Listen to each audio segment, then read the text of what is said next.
When you think of Westerns, you probably think of gunslingers, masculine characters, and other stereotypes.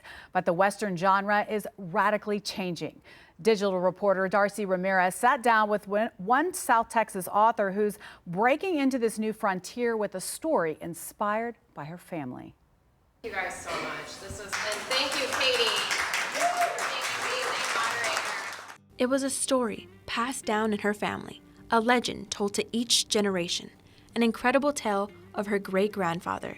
And it was a story that I had grown up hearing, but I knew that I was always going to eventually work on this story.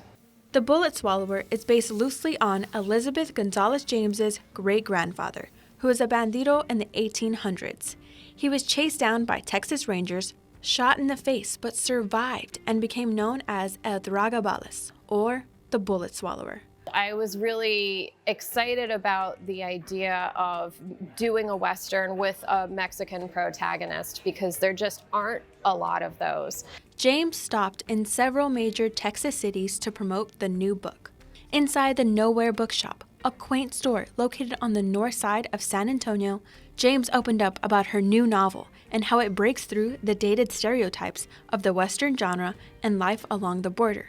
Nobody from the border lives their life on this side or that side. They're on both sides. And that's actually an incredibly special circumstance to be able to be in the middle of two cultures at once. James started researching in 2015 and began writing her rough draft in 2016. She completed it in 2021, but still worked with her agent and editor for a couple more years. She said major world events like the presidential election in 2016 and the Uvalde shooting impacted her writing and how the novel unfolded. And I realized that I really wanted to write about it, and it is all in there in the book. It's hidden, and only I know like where those little pieces are of my reaction to the world and what was going on. James said her family has been extremely supportive during her writing journey, and many of them are excited to grab a copy of the new book. They're really excited that this story that we all grew up hearing is getting a little bit of a spotlight shown on it.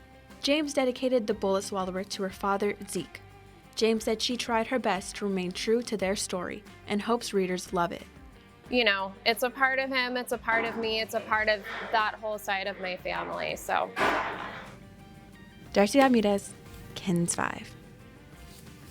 I just love the name of that, the Bullet Swallower. Oh, that's a real name. And they're talking about some heavy hitters in there. know. So I might need to go pick that book up. And that's a great conversation starter. Oh, what are you reading? Wow. Yeah, and a Bandido in the bloodline. That's pretty crazy. Yeah. All right, well, Vanessa, let's go ahead. I hope our weather isn't as crazy today. Well, only the winds, okay? So let's get straight to that.